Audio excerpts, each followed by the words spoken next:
Excellent. So first off, thanks everyone for coming to this session. And I'm really keen to discuss some of these topics with you. I think it's a really interesting area to think about. And yeah, I hope that we have some interesting discussion. I would like to also do an acknowledgement, of course, of we're all here on different Indigenous lands around the world, I think. We've got people in Europe, we've got some people in New Zealand, and potentially some participants in the Americas. So I'd like to take a moment to acknowledge the people on the land where I am, which is Wurundjeri country in Narrm in Melbourne in southeast Victoria.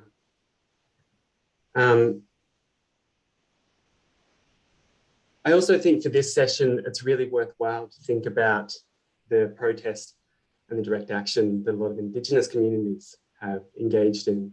I know here in Australia, that means 200 years, 250 years almost of kind of protesting and fighting for their rights and their land here. So that might be another thing that we might want to keep in mind as we go through today.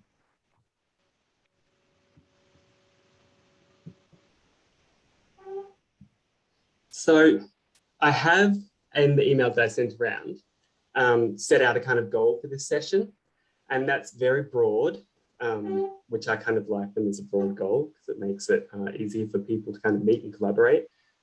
And obviously it has its setbacks as well. But I was hoping that we could just very generally explore the continuities and discontinuities of protest, direct action, and community economies. As I mentioned also in the emails I sent around, I'm really hoping that this is, excuse the rubbish collection, everyone, really hoping that this will be a kind of collaborative discussion. It's not a panel session as such, even though Aviv and Matthew have very kindly contributed some videos with their reflections on direct action protests and community economies. I guess I just got asked if people would do that so we had something to kind of base discussion around, but I'm also really hopeful that people will bring in their own experiences that they've had with direct action protest and campaigning, building solidarity economies, and how they have seen that connecting with community economies. At the end of the session, I thought it might be a really nice idea to use this session as the kind of potentially to develop some kind of community resource that could either be used for delivering workshops, but it might also be useful for anyone that participates here to do what they want with that. So if they see that they can use the conversations here to think with, or they can use the conversations here to develop some other kind of resource they're interested, I'm happy for that to happen. I think that might be a really good outcome. So I hope that sounds good to everyone. I'll take the silences. Yes, it does sound good to everyone. I just realized I'm sharing screen and I could have taken that off the whole time. Apologies. So I hope everyone had a look at those videos that I sent around the link to. And yeah, I think I might just kind of kick it off. I would kick it off by asking some questions, perhaps to Matt. I know Matt has to leave a bit earlier today as well, and to Aviv, but then I'm also hopeful that other people might want to jump in after that. So this is I'll start with asking them, but it's also kind of a question posed to everyone as well.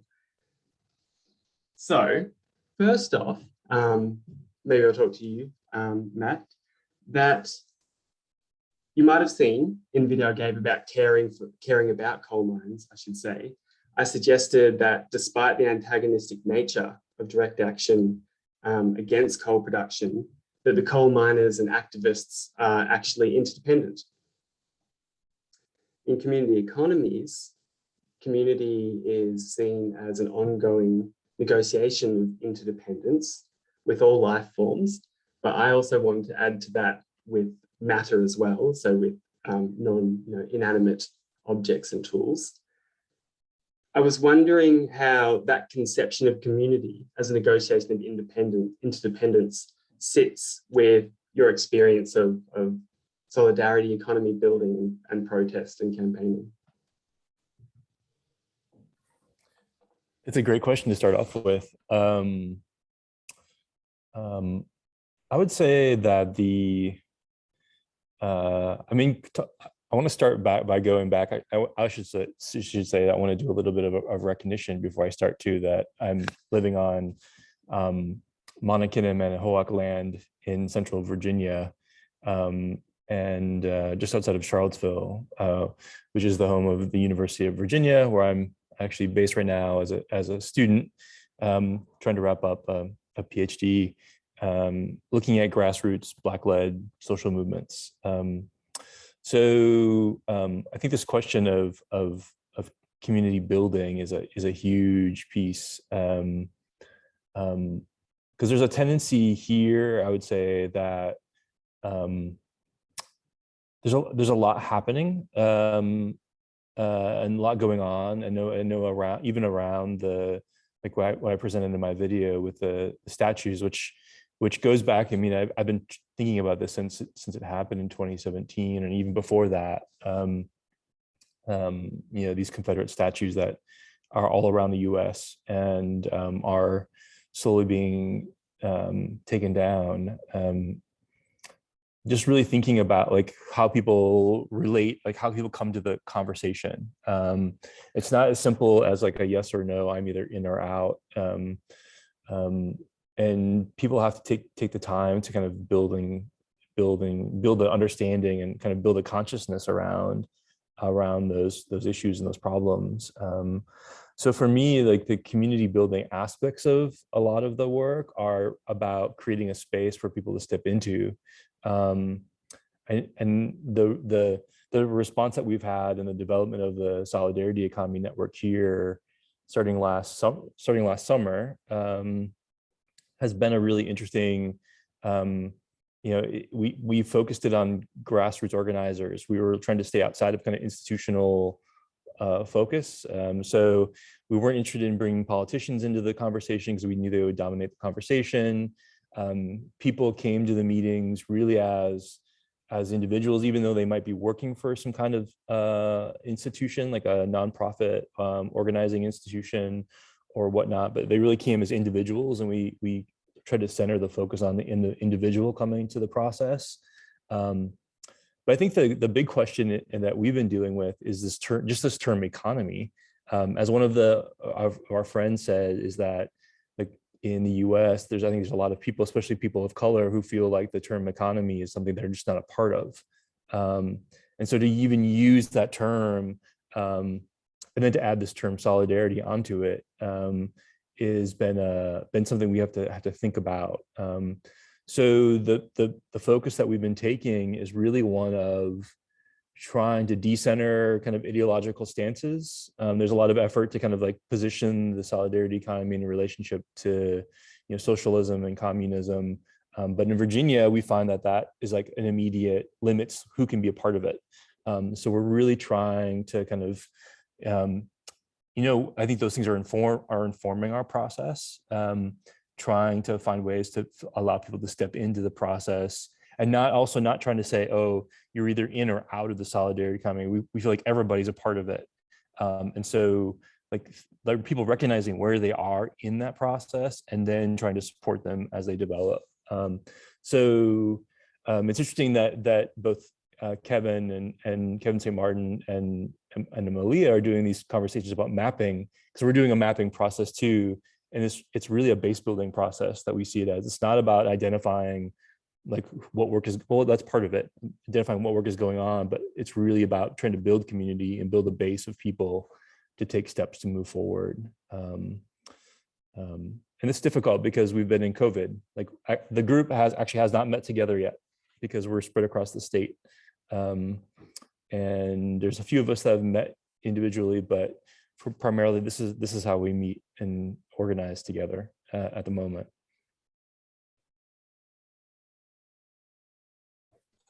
Thanks, Matt. That was really, really interesting. there's quite a few points that I wanted to pick out there, but I will. I thought it was it hadn't occurred to me before that even though it obviously makes sense that people, when you use the term economy, if you're marginalized within the economy, then that's going to be something that might not resonate with you. So I think that's a really fascinating point. I mean, I think this is what, Kath's work and everything, right? Like this,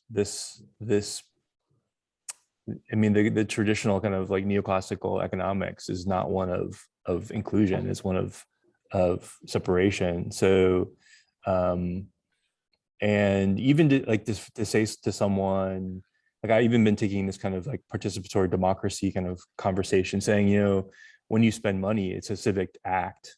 It's a part of being a part of a community. So having us think about like where we spend our dollars, how that money flows within the local economy, and to really get them thinking about that the most minor act of like where they buy their milk is an important conversation to have, or just the basic things in life. So are we going to buy that from these large conglomerates, these global corporations, or are we going to try to keep that money localized in ways that allow it to be supportive of the local community? So, but that's a huge culture, like it's a huge culture change for people to think about it in that way. At least we're finding that. Yeah, excellent. I just noticed we've got a couple of things here in the chat. Very good point, Kath, about should we be talking about livelihoods as the ecological livelihoods that Ethan Miller talks about instead of economies? I think that's good. That's a good point. Did you want to say anything more on that, Kath? Or Matt, sorry? Oh, I don't know. Hi everybody. It's great to see you and to see people I don't know too, which is great. No, I don't know. I just feel like if there's work to be done to even help people see that they're part of an economy, which is kind of what the iceberg does, I wonder whether having a language that situates people as everyone has a livelihood somehow help then start that conversation, rather than, I just wonder whether the term even community economy, we've kind of been wondering whether we should be replacing that with something else. But anyway, it seemed like now that you're saying economy is something that people feel so excluded from, then trying to put them into it by still using the same term might be problematic, but it's I guess something we could experiment with, and it'd be interesting to hear what other people think about that.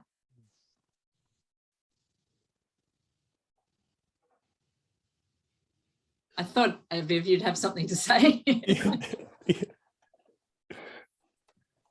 Well, I think even now with the pandemic, when people talk about how the pandemic, it like the economy was hit so hard. When you talk about the economic price of lockdowns and stuff like that, then that can be very confusing, because people talk about the economy, like the GPD, that kind of stuff. And so I found it clear when I was talking about, like, when I used the term livelihoods, people's livelihoods were affected, then it brings it to the scale that I actually want to talk about. I mean, I'll say it's interesting to see conversations like the term supply chain, right? Which is, again, is like you would only hear that word in a business class, but all of a sudden, like the media is talking a lot about, constantly talking about supply chains now. Or I love it when like Elizabeth Warren, who's is a senator from Massachusetts, talks about like they kind of accept that we live in a capitalist society. Like, to hear people say that, and to kind of, it's like almost like I feel it's like almost like an Alcoholics Anonymous program. It's like the first step of just like acknowledging it and saying it out loud is an important thing. Yeah, I mean, I think that the one thing that I think that the network has been doing is really thinking about is like, where are the boundaries? Like, where is this, like, is childcare. I mean, like the breadth of the activity that is going on, and just making people understand that that's a part of well-being. And livelihoods is a great word for that. I mean, this idea that like mutual aid, which was historically an African-American Black-led movement that was taking place in the 20s and 30s, all of a sudden has come reemerged in the last year. And all of a sudden people, because in response to COVID crisis, and so all of a sudden people are talking about mutual aid networks, and like, well, what is that really? I mean, it's about producing and supporting your community, and about well-being. It's about livelihood. So there is a moment right now that I think is like people are talking about these things and thinking about them, and they're developing over time. So we'll see what happens. It'll be interesting. In the US, it's such an odd context for a lot of this.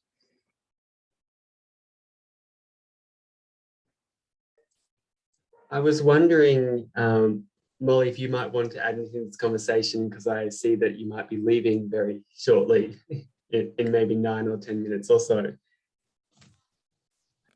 I just wanted to say thank you. I really found the whole session so interesting, because it's not something that I've thought of in relation to the diverse economies thinking before direct action. So I'm still forming my thoughts, but I found the way that you framed it, Kerry, in your presentation really helpful to think about the matter of fact and the matter of concern and the matters of care. And yeah, that sense of moving away from the kind of us against them, and that sense that it's about moving one group from their position to exactly the position of the other group, and interested in processes that can hold lots of different views and perspectives in together, even though they might not be possible to resolve them. And so what are the processes? What do those look like? What do they feel like? What do you actually do on the ground that kind of allows people to kind of come together and to explore matters of care? So yeah, I guess that's what that seems to be having the kind of where I want to get to is like, well, what does that actually look like and feel like, and where are the examples of people who are doing that successfully? Kind of, yeah. Anyway, but yeah, thank you very much. It was really, it's just been a really thought-provoking, just the provocations in and of themselves. So thank you. Thanks, Molly. No problem. I think that's, I'd like to build off what you just said then, and maybe open up to other people that haven't spoken, if they do have any experiences or examples of where they have kind of built community, or even bridged the divide between an us and a them, I suppose, in protest and direct action. I just wanted to actually mention, we did have a comment, which I thought was quite interesting, from Christina Yerner, who couldn't actually come here because her babysitting organization fell through. But Christina did mention, particularly on that she is an anthropologist in University of Copenhagen and works with transnational crime and mafia in northern Italy. And she felt that so often there was a lot of activism she sees around it fails because there's this construction of a solid and impenetrable good and bad. And that in her experience, she has found that community projects that work well went beyond simply opposing these bad guys, and instead opened up diverse resources that mafias affect, and then reframe the assets into more livable relations. Yeah, she says that she uses effect theory and finds it really useful to describe how activists unstick merely negative effects from mafia and reframes or re-enchants the mafia assemblage with life-enhancing effects that are more generative. So I found that really interesting, and had never kind of thought this in terms of organized crime. But yeah, I think interesting nonetheless. So I wonder if other people might have some examples of transcending that gap. I don't have exactly an example of successfully transcending that gap, but I feel like there's like I think it's a very, I think that's a big problem in activism, in certain social movements. Let's not generalize too much. This us and them, this kind of echo chamber, homogeneity, that kind of these kind of things that tend to happen. What I'm really interested in is okay, you can acknowledge the fact that there is kind of like maybe an activist bubble, and it needs to be somehow diffused or dissolved in order for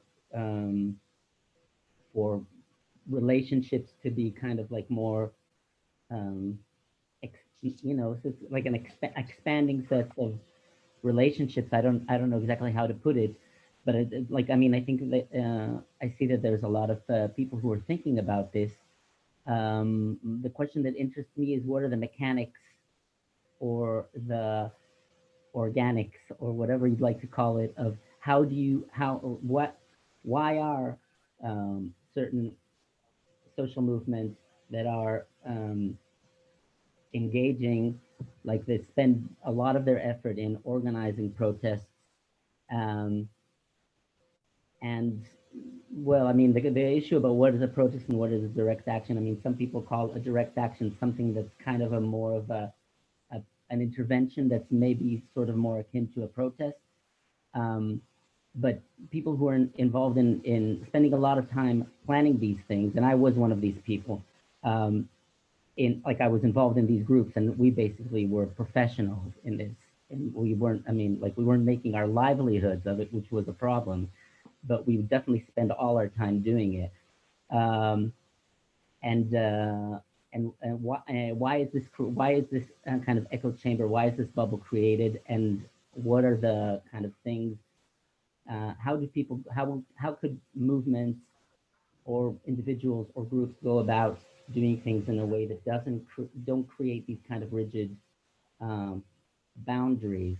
And my feeling is that it has to do with control. So it has to do with reproducing the dynamics of control that you find in kind of mainstream forms of organizing, that activists critique them on one hand, but then they also reproduce them in their ways of doing things and the protocols that they invent, their kind of obsession with protocol. So I'm a kind of like a self-critical kind of like disappointed activist in that sense. But I mean, I think there's like kind of a back and forth that could be, there's some learning that could be done there. I don't know if other people have any thoughts about this, or if it's that. I might chime in if that's okay. Or how do we do it in this space? Do we hands? So I hadn't even. What are your protocols? I hadn't even set that up. I just felt that there was such few people. I also honestly just didn't think about sorry. Yeah. But no, fine. Yes, you can put your hand up, but I feel like it's also has been working that people have just chimed in as well. So I think because there's just such few people, I think that's kind of going okay. Or but yes, signal Anissa, in the chat maybe if you've got a thought, and then we make sure we come to you, particularly perhaps for those that are a little bit less familiar in the group. Would be lovely to hear everyone's voices. But yes, please, Anissa. Yeah, no, I'm very interested in this. Yeah, this is my first CERN event. Thanks, Kerry, for getting me in. I'm one of the activists. Yeah, my main thing is blockading, and I love the difference between protest and direct action, because I'm sick to death of protests, and I don't want to ask for the changes we know that we need. I want to go and do them. And so for me, the communities that are built around that are like, yeah, you know, the blockade up in central Queensland, trying to stop but failing miserably at stopping Adani's mine because first coal is about to come. You know, but the community built there and people living together, like it is a bubble, but it is a bubble of different people from all over the country, and people realizing, wow, we can make our decisions together. You have an 8 a.m. meeting every morning to decide how this community works. that is like, I've watched that be a light bulb in people's heads of like, I can be part of these decisions. And then, yeah, I'm also involved in Blockade IMARC, where there's a big mining conference that happens in Melbourne every year. And I'm really interested because like the bubbles thing is huge. Like, you know, I'm in my bubble. I mean, I guess all of us are, but it depends how much we're trying to reach outside of that. And I definitely see activists perpetuate the things we say we're trying to fight against, the authoritarianism. And that's a whole very interesting and good conversation. And the need for us to critique ourselves, I think, isn't done as good as it needs to be. But I'm also interested in when I get this cringy thing when we talk about, but we want to bring everyone to the table and talk about it, because I just worry that then we're going to lose, like we're going to get co-opted, we're going to get greenwashed. I kind of watch a lot of the environment movement, you know, like, yeah, like, you know, the just transition stuff is really good. But then when they're talking about, well, miners still need the same amount of money that they've been getting, because they're trying to bring the miners on board and they've been making these huge amounts of salaries. And I'm like, oof, I don't, like, how do we, I guess, hold our line and say what needs to be said, which is really uncomfortable. And that really needs to happen, especially around IMARC. We need to talk about green mining and how you can't just turn everything green. You need to contract capitalism. But how do we have that conversation? Because a miner is like, I'm happy to talk to them, but I don't think they're going to want to talk to me. And I want to bring that conversation to them. And we're trying to work out how to do our communication is asking questions, but also knowing, like, how do we hold our line as well? And that's why I'm really interested in the kind of building and the blocking, because I think the blocking can learn a lot from the building, but I also worry that the building can get co-opted. So that's my interest. Sorry, that was a bit of a rant. Not at all. And I think there's a lot in that, in your response, in your thoughts there, Anissa. I feel like I have a lot to say. I wouldn't know where to start, but I feel like you're kind of getting to that idea of negotiation mode. I know we've experienced a lot of direct action together actually over the years. And I've certainly had, I can see what Aviv is talking about in terms of control, and in terms of, and you said yourself that you can as well, about how there's certain ways of behaving or certain ways of being that kind of need to be followed. A lot of the times they're kind of created with an idea to really care for other people, though I think, you know, I'm sure you might feel similar, that because, you know, often people are seen to be treated so utilitarianly, not really a word, but in the utility sense, outside of these kind of direct action, protest, organizing groups, there's a kind of desire to do things differently. But nevertheless, yeah, it's interesting to hear them talk about control. I just want to say about this mining, is the salary something different from actually, is that a different question to realizing a different world? Because I know, because it's not just people in mining that want big salaries, a lot of people want big salaries, right? So is that another question, I suppose?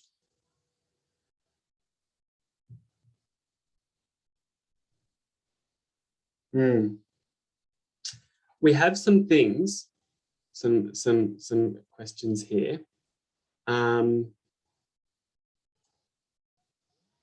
Patricia has asked us, I might come back to you after, Kat, that's okay. Patricia has asked that she'd be curious to hear our thoughts about the limitations of protest and direct action. I wonder, Patricia, do you mean just generally the limitations of protest and direct action in achieving their goals? Or do you mean the limitations of protest and direct action in realizing just or equitable livelihoods, I suppose, which is often kind of have a similar goal, but sometimes the protest direct action is not as broad as that. It could be much smaller, I suppose. Yeah, hi everyone. It's good to see everyone. Nice to meet you, virtually meet you. Yeah, I would say both. I mean, those are questions that I ask myself. I do work in Brazil, housing social movements and favelas, community organizations, and I working with Matthew on some things, and these are questions that I often ask him. What do you think are the limitations of those modes of actions, not only in terms of achieving their goals, but thinking about achieving a equitable, just future? I realize this is a very broad, difficult question to answer, but I'd just be curious to hear your thoughts on that.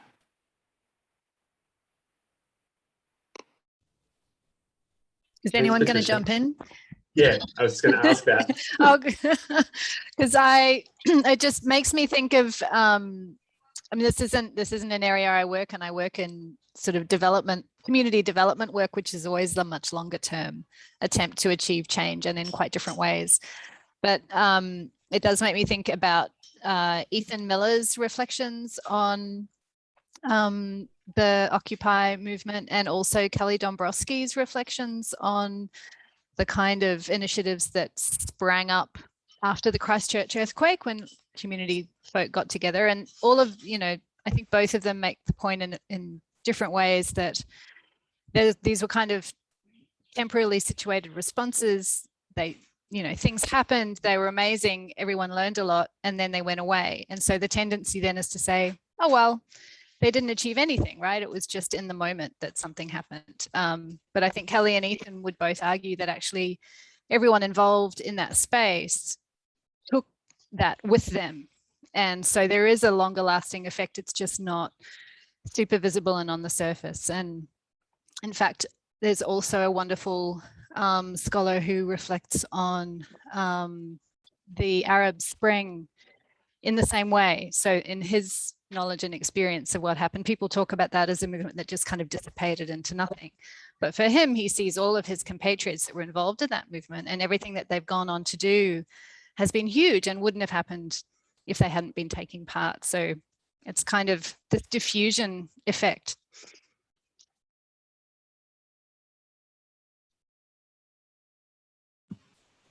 Can I add to that? Maybe when I was living in Barcelona, I was there for 16 years, and I experienced several waves of huge, massive protests. I think at least two of them were about housing. One of them was like when the Gulf War erupted, and in several of these, the city was taken over sometimes for like over a month, with people like camping out.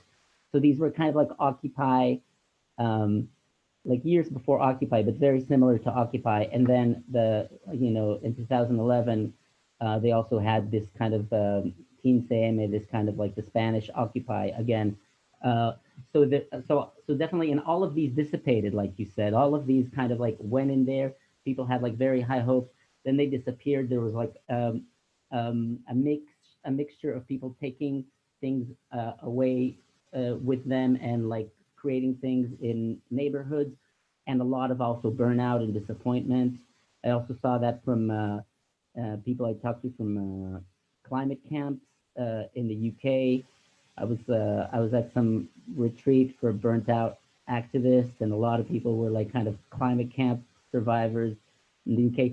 So there's this movement of like things like going like this kind of like emotional high and then dissipating, which does these two things. Like some people come out with it very inspired, and others very disappointed. But I was like, by the time that this kind of Occupy thing was happening, the kind of Spanish version of Occupy, this CERN, I was already kind of disappointed with the protest, and I was already doing my kind of neighborhood. In my neighborhood, I had this little space, and it's kind of like a mixed neighborhood with people from different countries and cultures. And I looked at my street. I went to the plaza where people were squatting, and I saw a lot of, and it looked very studenty to me, even though I'm sure maybe it was just the moment that I was there. And then I came back to the street where I was like every day trying to do this kind of create a daily life kind of activism, and I didn't see anyone that would go to these.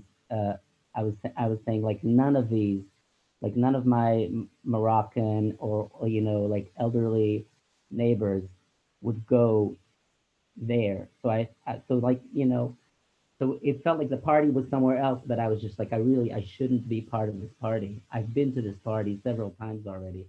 It's not a party I should go to.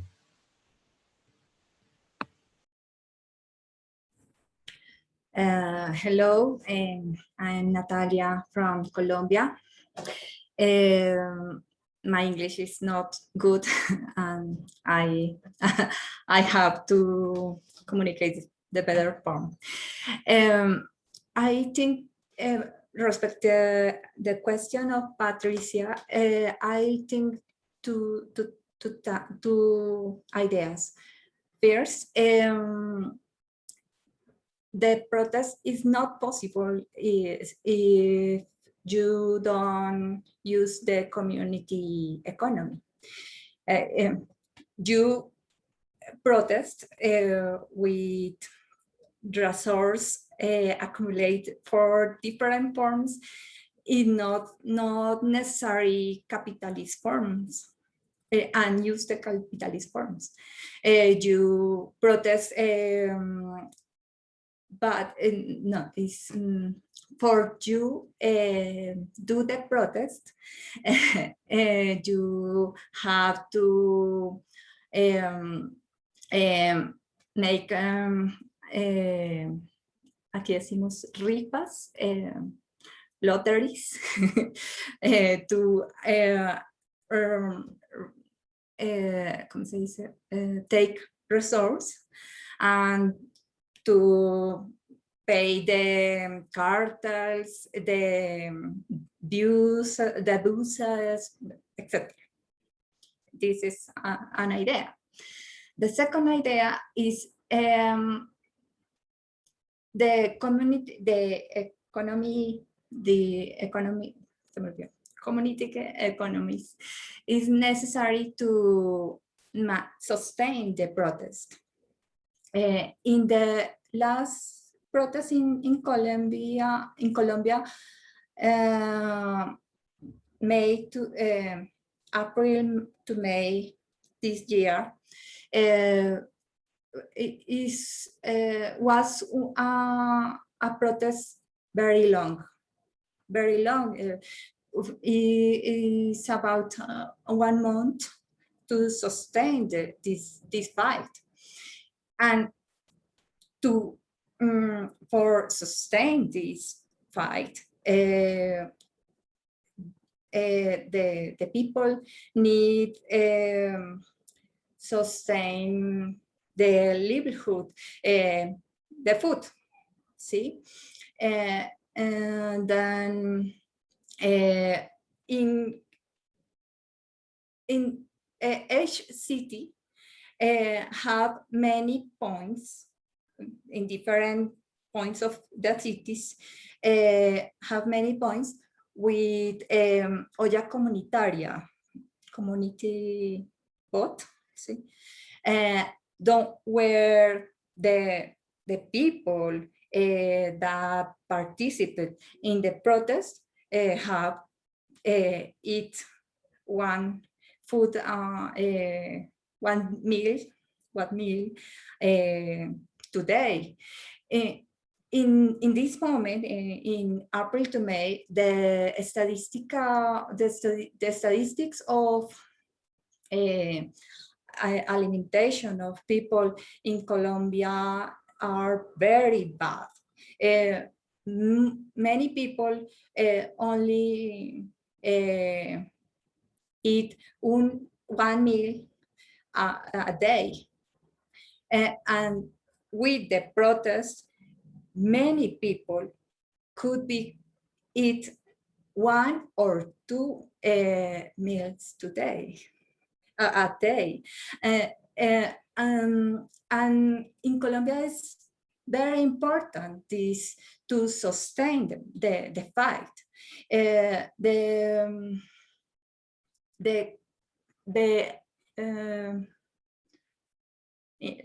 indigenous community of people originaries are they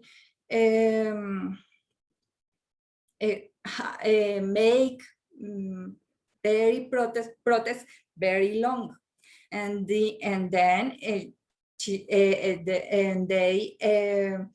have ay, no sé cómo se dice, estufas, big ovens, I don't know cómo se dice estufas, to sustain the food. Yes, because the fight is they was the in this polls to fight 1 month, 2 months, the time they need, and I think this is the relation into two parts. Now, how conscious is this? I don't know. How conscious is the economy is transformed in this moment? I don't know that what is the conscious of this.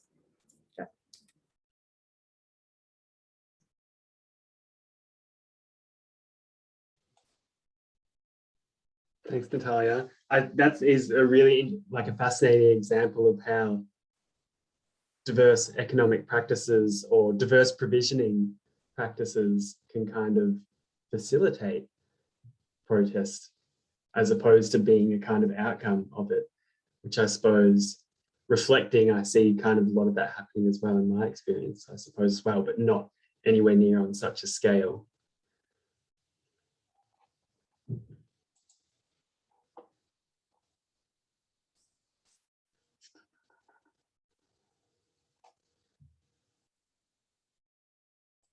Now, I think I had quite a few things to say to what people are saying, and I've kind of forgotten as I was engaging there. It was interesting to think about how those outcomes of what a protest or a direct action might be, if you shifted away from being completely oriented to those goals to being open to a wider set of outcomes, I started thinking all of a sudden of the community economy's return on investment. And you could have something similar to that, but for protesting or for kind of solidarity economies. And it wasn't necessarily that just, from my experience, that this coal mine didn't get built, or that, although I would have liked that to happen, or that these, asylum seekers were immediately let out of their offshore imprisonment, which also obviously I would have really liked to happen as well. But I feel in my experience of direct action, there's been very few achievements of the goals that we might have had, which is a little bit disheartening. More often than not,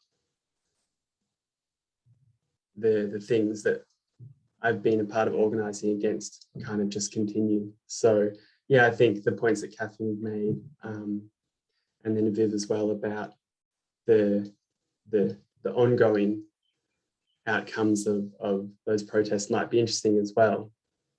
Yeah. Did you have a hand? I had a hand up just because Yeah. to follow on from that, I've been doing a lot of thinking recently around, because in community development work and international aid work, it's the same kind of pattern in a way. The ultimate objective is hardly ever achieved as it was laid out, and it's usually this quite ambitious transformation of life in some way. And so then what is achieved is the doing of it and the enactment of it, and what happens in that space and in that moment, and what possibilities you open up there for people to be something different, or be empowered, or be recognized. But I'm also increasingly dissatisfied with just sitting with that, right? it's difficult for that to feel enough. And sometimes it's all you can get. So I don't know, it's kind of, it's like, Aviv, I really relate, you know, I'm back at this party again. Ah, I've been to this party already. I don't know if I want to be here again. I don't know, it's not really moving the conversation anywhere in particular. But just a reflection. Kath looks like she wants to chip in. Well, I was just wondering, Aviv, whether you feel like the work you do now is like X the party, like it's trying to, in a way, bring different people together in a space where they can negotiate things, like in your street or whatever. Because I was just wondering about the relationship between direct action, which has that, still has an oppositional kind of a direction, versus an action research project where, I mean, you know, how do we get a miner or a miner's wife or a miner's family to start to, or to think and start voicing some of the complexities around their livelihoods going forward, such that they would then start to be able to voice some of their own concerns that might not be exactly the same as those of the activists not wanting to mine. But, you know, we know that mining families are some of the most dysfunctional because of all the fly in, fly out kind of issues. You know, there's a whole lot of issues around well-being and livelihood that we could be engaging with that might be slightly off center from the major climate direction, but are still around questions of livelihood. And I just wondered whether, Aviv, you've kind of started doing that through your art projects, like trying to bring people from different kind of areas where they might not feel like they have the same concerns around a particular issue together. Or did you try that in Barcelona, or are you doing that now? Yeah, in a way, just the learning curves and the timelines are just very unknown. So rather than bring people together, I think the way we're working here in our neighborhood, we live here in me and my partner, we live in Hull, in what's considered to be one of the most deprived, I don't like this terminology, neighborhoods but just to give you kind of an idea, like officially it's considered to be a problematic neighborhood. Of course, that's like a false representation of what the neighborhoods really like. But there's definitely a lot of people here who are having a lot of difficulties. And so it's kind of like very different than these kind of studenty activist spaces that I was inhabiting before. And we're, rather than, I mean, we don't do so much bringing people together, but we create open spaces basically where people can kind of meander in, and and you don't know when, or you know, so when people are going to meander in, and they kind of like fluctuate in terms of how lively they are. There's like moments where it's like, this is really working, people are really getting together. And because these are just open spaces in this kind of neighborhood that doesn't maybe have a lot of spaces like that, so the people who do come in, that, you know, like politically, they could be anywhere really. So it's not people who agree with me on politics who are coming in. There's just people who are getting together, and the project doesn't feel political in that sense. Either, but it is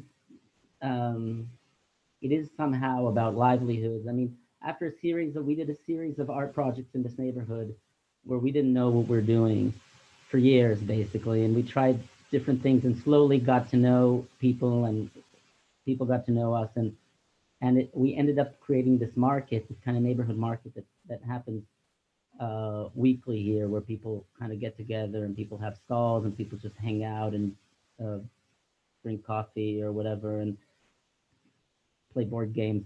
Different things happen with, like, there's a language cafe, whatever, different initiatives just happen. It's just kind of like an open space in this neighborhood. Someone compared it to like a public square in a, like, maybe a city that has better climate would have, like, this would happen in a public square. So so that's what we're doing. It's a good question. I feel like it's going towards something that I'm more satisfied with, in the sense of creating something that's slowly taking roots in the neighborhood and is gonna have some sort of long-lasting effect. And I think also maybe similar to these kind of protest parties, maybe this thing that's very fragile that we're creating, maybe some people who participate in it, who are taking part in this, even if this thing doesn't survive, which we never know if it's how long it's gonna last, maybe also people are gonna take away from it, like the kind of experience of like someone said before, people participate in these protests, they see the kind of relationships, the kind of ways of organizing, and they see suddenly like possibilities open up. Maybe that also, this is maybe a fantasy, maybe this also might happen to people participating in our in the market that we're creating, because they see something like just people kind of like thrown together in this space, and what comes out of it. I don't know if that answered your question.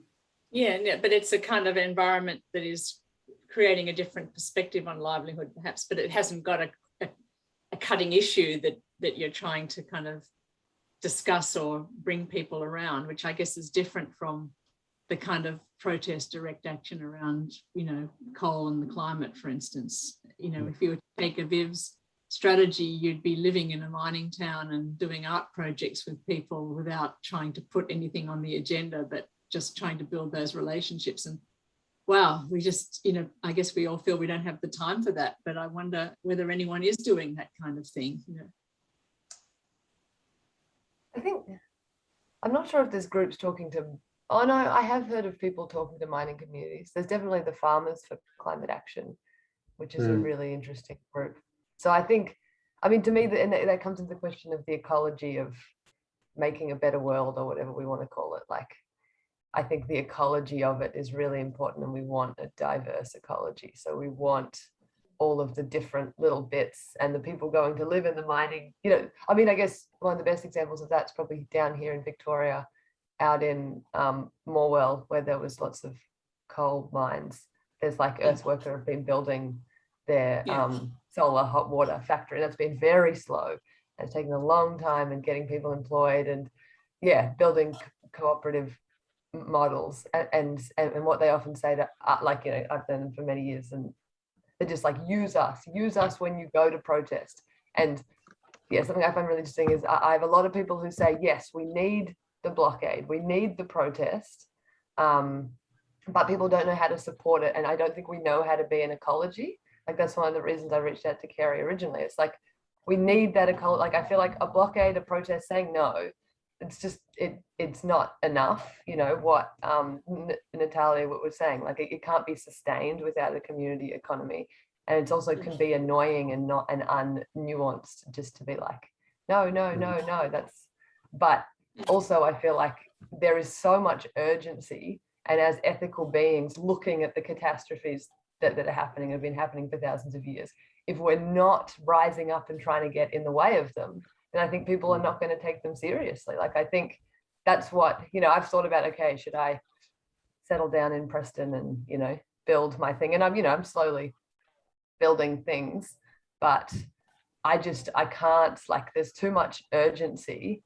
And so I'm trying to work out, okay, how does that ecology work? How can the blockades that I build, where the cops are probably going to come and beat us up, and, people are going to go to jail and all of that stuff, how can that complement, what you folks are doing? How can we create that flash in the pan so people can imagine stuff, so they can come back and have energy rather than burn out? So that's the conversation I'm really interested in.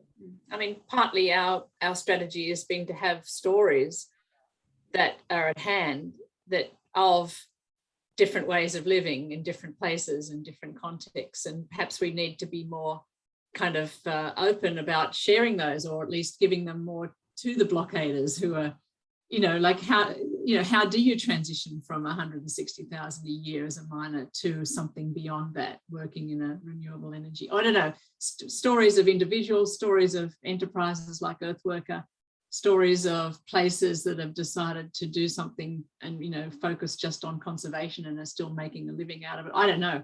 It just seems like there does need to be some glimmers of something for people to hang on to in the moment, at the same time as opposing something, you know, which just seems to be what's happening at the moment politically in Australia anyway. And I don't see a lot of creative work going on, say certainly from the Labor Party, like trying to kind of really give a vision for what an ecologically sustainable life might be in central Queensland, you know. And yet there must be people that have got creative thoughts about that, who aren't necessarily only farmers, who might have been living in Moranbah, for instance, and seen it move from a relatively vital community just to a fly in, fly out sort of shell, you know. So yeah, but it seems like there's lots that could be done to kind of support that, the need for the flash in the pan blockade, but there has to be something else to hand out to people, whether it's just flyers about examples of what else could happen, you know, something like that. Yeah. Yeah, definitely. Yeah, no, quickly, and then sorry, Kerry. One of the things that I'm working on now is like our demands as Blockade IMARC, and it's been amazing. And I feel like, I don't know, I'd love all of your help, because it's kind of like a list of what we need, the world that we need, because I don't think we do very good at like what is the actual vision, and that is quite radical, but you can put it in nice words that don't say capitalism and stuff. But then for each example, trying to put like, okay, this is what governments could do, but also we know there's a huge power imbalance, and a few of us, you know, we're not going to be able to get that from a government. So also having, this is what people do, you know, putting that, you know, rather than just asking the government, the corporations to do stuff, which they might give us crumbs, but showing what people are actually doing to meet those demands that we know that need to be met. So that's, and then that's a resource that we can then use to kind of show, look, like, yeah, that's why I'm interested in community economies, because there's got to be so many stories there. And how do we, yeah, I want the stories. Well, this would be great. It'd be great to follow on at some point. So thanks, Kerry, for organising this. It's great, and great to meet you, Anissa, and all the others that have come that we haven't met before. So, yeah. No worries, Kath. Sounds like you got to head off. Or there's just a generally, it's great to meet you. I didn't know whether we were stopping at 9 or not. Is it? I think we're going to 9:30, but I'm welcome, because it has been pared back from 5 to 3 people. I was saying at the beginning, I'm happy for if people need to go to end it at 9 as well. How do people feel? Do you want to continue is there people here that want to continue? Well, I mean, it's a great opportunity for us to talk about the kind of thing Anissa is mentioning, because that was kind of one of the initiatives that you brought to us, Kerry, which was community economies be doing with certain struggles more effectively, that we could be running some workshops or helping in some way. So, I mean, I know that's not the issue for everybody, but if there was some time to talk about that, you know, towards the end, it would be great, because this is a chance we are face to face. Yeah. But there's, I can see others here, so maybe it'd be lovely to hear from others, Alison and Liha Putri. We heard from Natalia, if they're still able to. Yeah, it might be good to hear from Alison, Putri, or Maliha, if you would like. Hello. Hi. We came in a little bit late. We just got back from the office, so we kind of missed the first half of the section. But my name is Alison Guzman. I work here in southern Chile with Mapuche Lefkenche communities, and we co-direct a program here with my partner Ignacio Krell. So we just came in on the second part, and as you all may know, right now in Chile, there's some historical times happening the last couple of years since the Estadio in 2019. And now that has led to the development of a new drafting of a new constitution by a committee that was chosen by the people. And new elections are also coming up now in November. And actually, we're in November already, but so there are a lot of things going on. And indeed, protests have been a big part of the dialogue and the projection of these strong links to what the future needs to look like. I guess from my personal observation, especially now, very in touch with field work around community economies linked to the experiment and practice of management of assets, both monetary and non-monetary, and working with communities to create these instances of decision-making processes, which are part of how to envision a future. I guess my question would be to you guys, because I actually didn't see the first part of the presentation, so sorry if you already expressed this or created a dialogue around this, but one question that I've had for a while now when it comes to protests in general is whether we are kind of preaching to the choir and whether there needs to be a stronger push to determining who are the policymakers and actually have a stronger stance in protest, like take it up a notch. Because I mean, here we are with the COP26 and I see it in the live streaming Glasgow, and frankly, I've seen it over and over and over and over and over. So what is the next step to this movement? I don't think that the responsibility is in the streets. I think the responsibility for these changes we already know who they are. Nobody's pointing the finger at them. Who are the policymakers? Who are the CEOs of the corporations? Why aren't there protests happening in front of their houses? Why aren't there protests happening in dialogue with the bureaucrats? I mean, I'm starting to get a little bit heated here, but it is an observation that I have sensed, and I do find a lot of healing in the field in community economies from the ground up. And I feel like even though it's a slow process, I feel like it creates a foundation for a lot. So I would be interested in understanding and engaging both parts of these dialogues, the urgent, reactionary type of solutions orientation versus creating the foundation for a sustainable long-term future. That would be my 2 cents. I don't know. I know I'm not speaking on behalf of Ignacio, but okay. Thank you.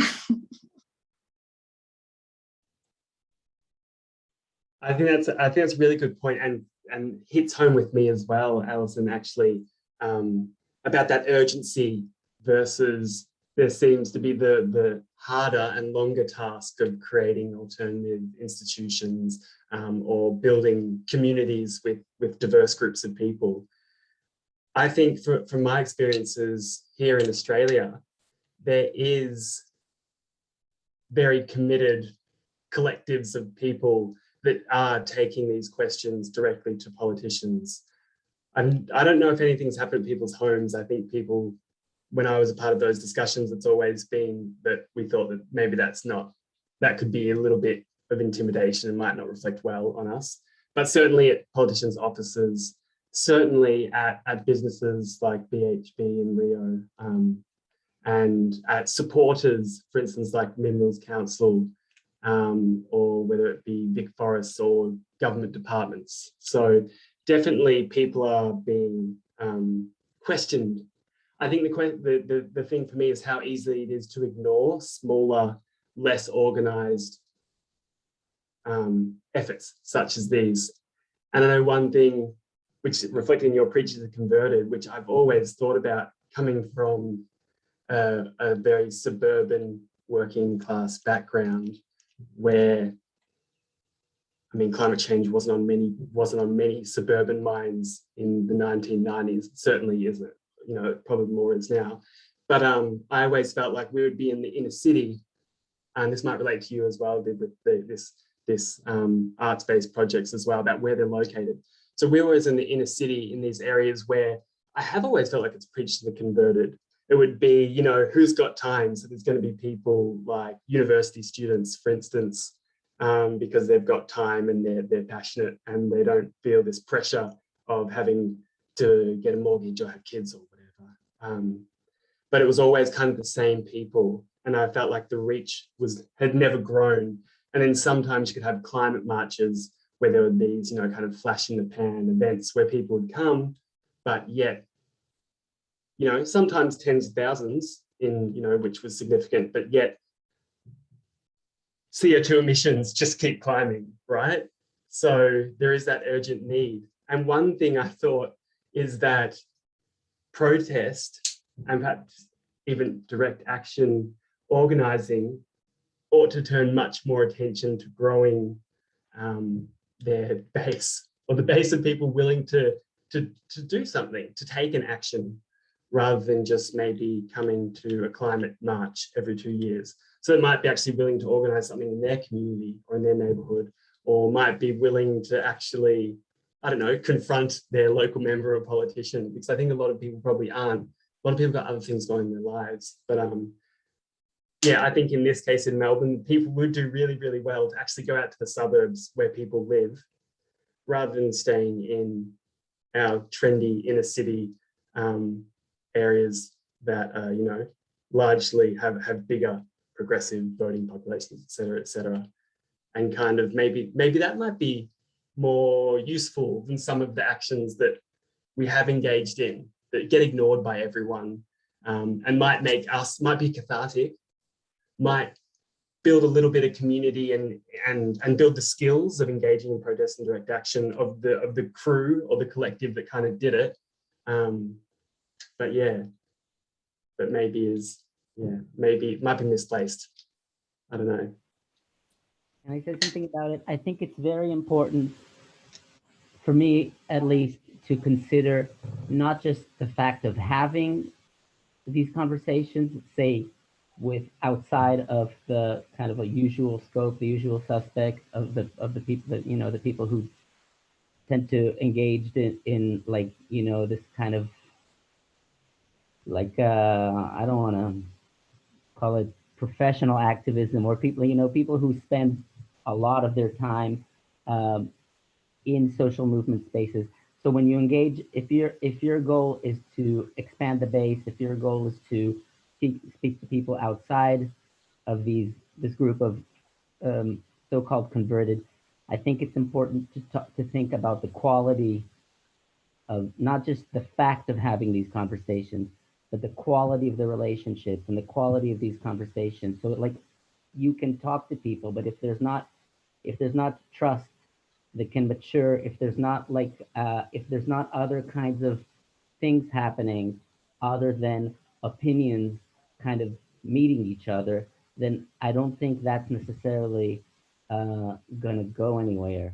So I mean, and I think also, if your expectation is that you expand the base, like, you know the answer and you just want this answer to expand outward to other people, you have to be open to like their, you know, right-wing badness expanding into you, you know, also.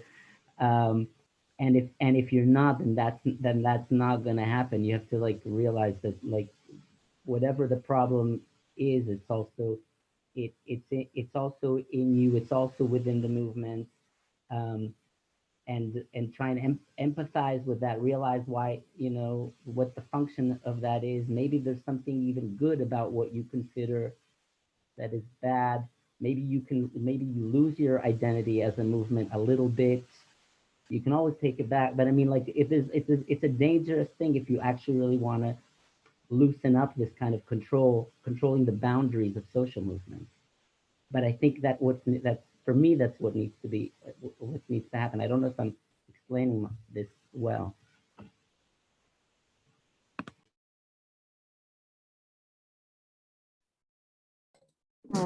I find this one, oh, sorry, you go.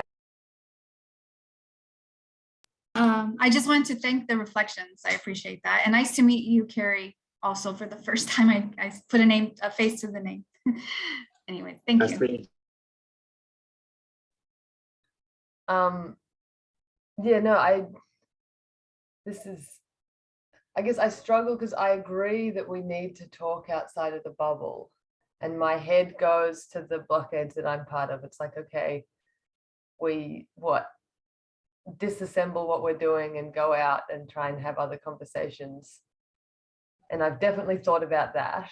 But then there's another part, like what we're doing is also global solidarity. And so although I think we are in a bubble that we're trying to be creative about how to communicate outside of, one of the things I find really interesting in the kind of IMARC, this mining conference we're opposing, is a lot of people in other countries get really excited because we are going to the place where these mining companies are. A lot of them are Australian mining companies, and they're screwing up other countries. We've got people in the Pacific, like we work with the group Latin American Solidarity Network. We get videos from Mapuche communities saying, fuck yeah, you know, that sort of protest is really important. You know, we can bring their stories to this country and kind of, I guess it's how we frame it. It's not trying to be like, no, we are right, but it's trying to be like, this is the truth of what is happening with these companies. It is not nice. It's going to mean a lot of questioning for all of us, and there's a lot of ideas, but maybe that's a different framing than like, we have all the answers. It's like, you in that room are doing damage and you are not understanding that, or you're not acknowledging it. So I guess, yeah, I'm just interested in this because sometimes I feel like it's like, yeah, disband your protest group and go to the other suburbs and talk to them. And I'm like, oh, but there needs to be a holding to account of the corporations. Yeah.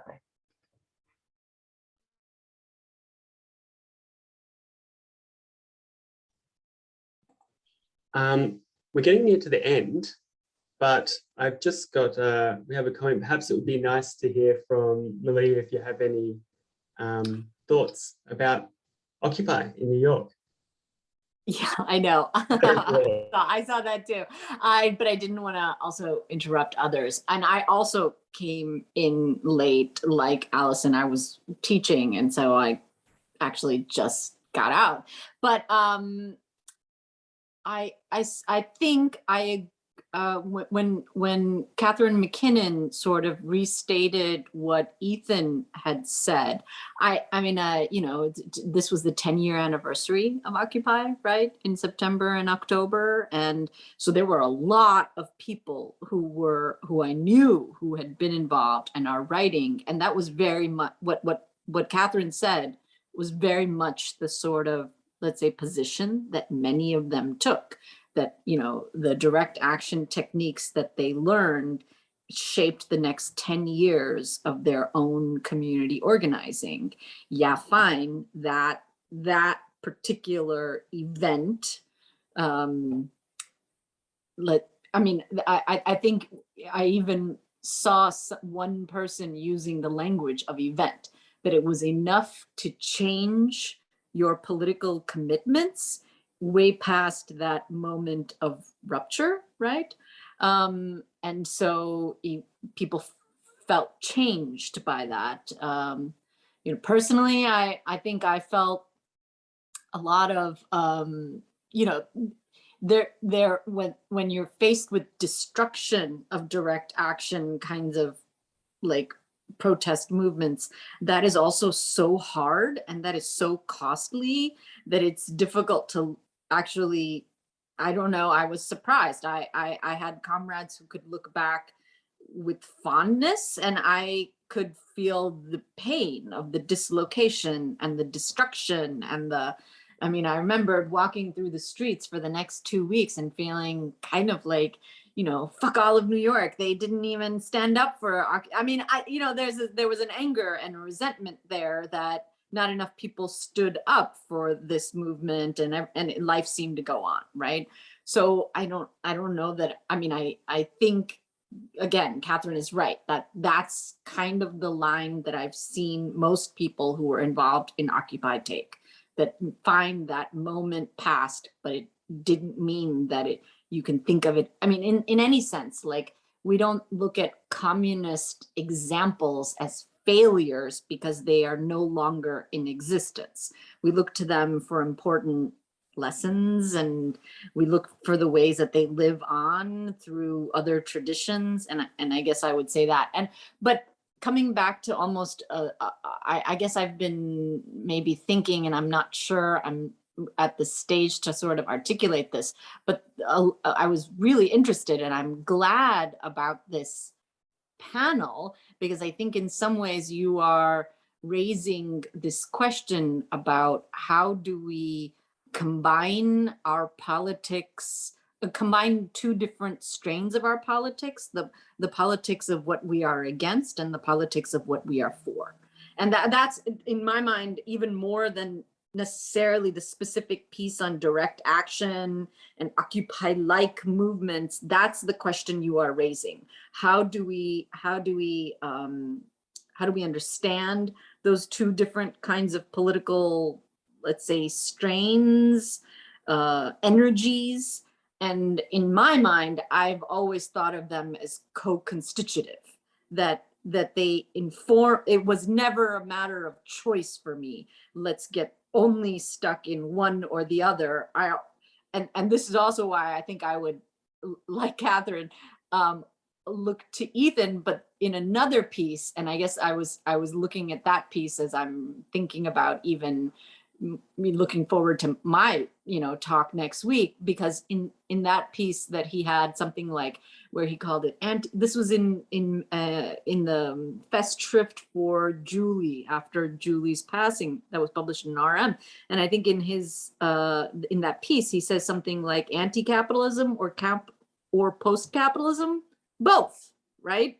And so he comes to he works his way to that final concluding point where he sees these as not antagonistic. This is not a matter of choice. That's almost seemed, I think he said something like silly. Why would we have to make that choice? Why wouldn't we kind of inhabit the space between those two? So I guess I would maybe offer that, but I'm still not. But then that breaks it out to more than just protest actions, because it widens the entire arena of potentially different kinds of political actions that we would take to sort of, against. It doesn't have to be just, I mean, it can, I know Allison is saying, like, this G20 summit. I'm looking at the front page, news headings, and it's really awful, right? There's just, they basically didn't accomplish anything. Whatever they've done, they didn't agree to actually ban coal. They've not agreed to a phase out. They've agreed to the most mild, small things, and so it's not going to be just direct action that we would take against that. I don't know, there would be other kinds of political actions too, but I'll leave my thoughts there.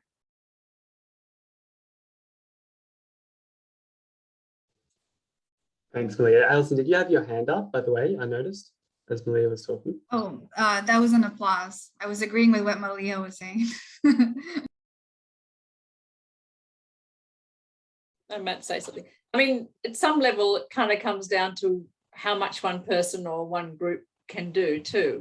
I mean, there are those pragmatic issues, and on the other hand, there's the need to kind of build alliances, I think, between perhaps some of the work that we're doing in the Community Economies Institute or in the research network, and other groups that are much more out doing the kind of public agitation that we agree with. But well, anyway, I guess that's because I agree with Ethan, and I guess it's just a matter of what choices I've made in terms of where to put efforts, and all of us are confronted with that, and at different times we make different choices. But I think this is a really productive discussion, because it does awaken us to the thought of at least our research network obviously incorporates people who are doing different kinds of things. It's great that Anissa's joined, for instance, so they're within the whole 300 people, there are people doing different kinds of things, those different kinds of politics with different kinds of affects. And I guess for the Institute, we need to kind of consider what our primary role is and our relationship then with other more formalized groups that might be doing different kinds of actions. So, but just thinking of the COP20, I mean, the one thing I got out of it was business was getting mobilized. Like, this I've got a very ambivalent relationship towards this guy, Twiggy Forrest, who's pushing, green hydrogen.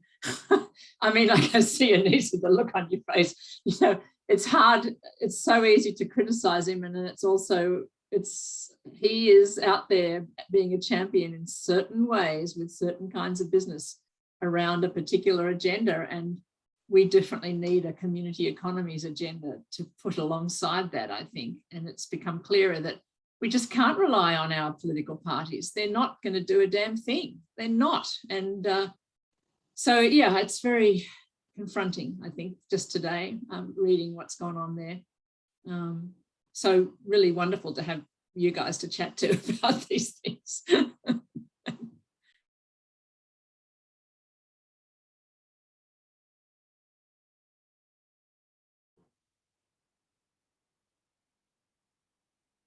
There's quite a few comments that have just come up as you were speaking.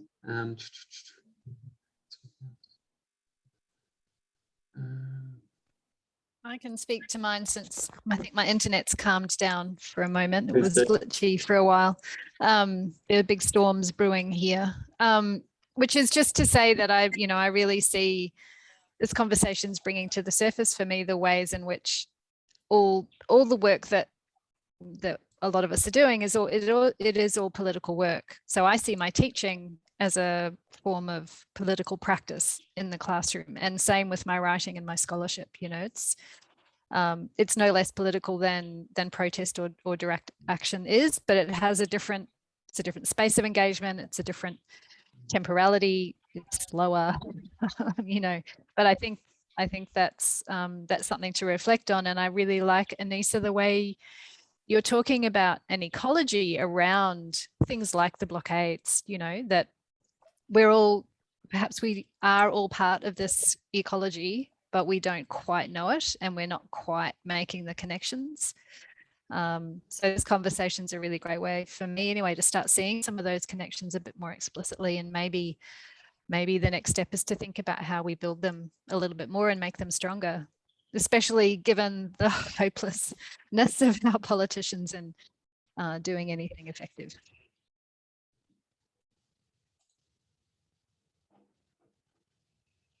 Maybe can I say one more thing on affect, because that's also something that Allison raised in her comment too, and I'm certainly not going to speak for her, but I think I would say that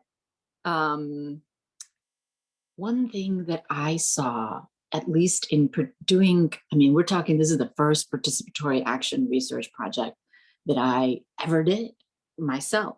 And it was with mostly ex-prisoners.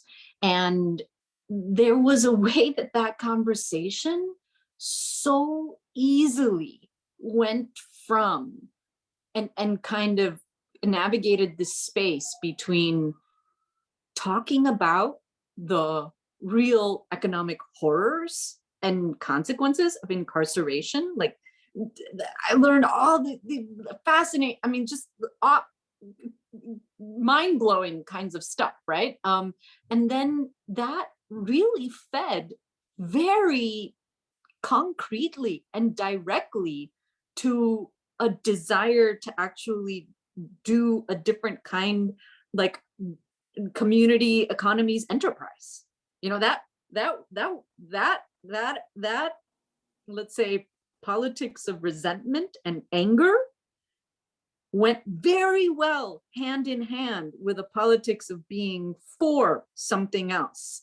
So when Kath, you said, I super understand that everybody's got to make choices, we only have so much time, so much energy, how will we allocate that? But it was fascinating to me because that set me on a whole path of, well, it doesn't have to be a choice, an either or. You can actually see how they could be symbiotic and work together quite well in a way that works out really for community, on the side of community economies, you know? So I guess I always thought that the range of affect that can be used to support community economies was not always drawn from enchantment. It was also drawn from that other place of the, you know, what Alison calls rage and despair too, right? That's rage and despair are not necessarily only paralyzing, maybe, you know, that's, I guess, what I learned in that project. I mean, I think that's definitely been part of our action research method, is really getting out that anger and resentment as part of the initial stages of any action research project. But I guess earlier on, and maybe before you came, I was kind of thinking, what is the relationship between direct action and action research? Because I agree with Catherine, everything we're doing is political in some way or other, but some things, some action researchers are going to be places where difference is going to be negotiated more directly and perhaps again over a long time, as opposed to the kind of direct action of pulling down the statues that Matthew was talking about and others. So, and maybe then there's nuanced differences between, I would see participatory action research with the community economies focus, a form of direct action. But, you know, it's a continuum here to some extent, but that's enough. I mean, this is, yeah, I'll stop there too. Thanks.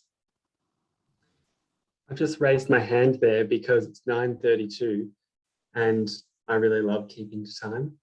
I know that people have many other things to do. So I'm going to wrap that up there. Thanks everyone for coming along, and it's been really fascinating to hear everyone's inputs, and I think there's really a lot of fascinating things to think with. Because of that, my kind of, from this, I'm thinking that I might write up a summary of this discussion. I'll just get the transcript from this if everyone's okay with that. Please email me if you're not, or if you feel comfortable saying you're not okay with it, say it here. Otherwise, if you're not, email me. And if you are, then I'll just go ahead. And then send it around to everyone that registered, everyone that was here. If you're busy and you don't want to continue on with that kind of discussion, chuck it in your bin, in your desktop. But if you are, I'm happy to also continue this conversation and yeah, kind of kick some of these questions along that we've opened up, which are quite large, you know, down the road a little bit more, and think about how community economies